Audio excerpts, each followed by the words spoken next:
ஒரு ராஜாவின் துயரத்திலிருந்து ஆரம்பமான கதை.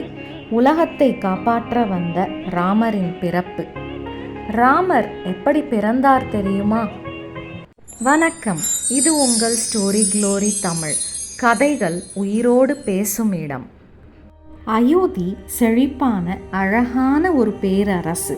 அதை ஆட்சி செய்த மன்னன் தசரதன்.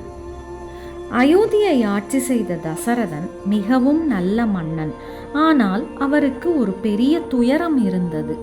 அவருக்கு குழந்தைகள் இல்லாததால் தினமும் கவலையில் இருந்தார். அந்த நேரத்தில் ராவணன் என்ற அசுரன் எல்லாரையும் துன்பப்படுத்தி வந்தான்.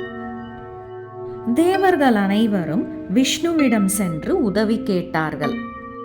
விஷ்ணு சொன்னார், நான் தசரதன் மகனாக பிறந்து ராவணனை அழிப்பேன். தசரதன் குழந்தை பெற ஒரு பெரிய யாகம் செய்தார். அந்த யாகத்திலிருந்து ஒரு தெய்வீக உருவம் வந்து பாயாசம் கொடுத்தது. தசரதன் அதை தனது 3 மனைவிகளுக்கும் பகிர்ந்து கொடுத்தார். சில நாட்களில் ராமர் பிறந்தார். விஷ்ணுவின் அவதாரம்.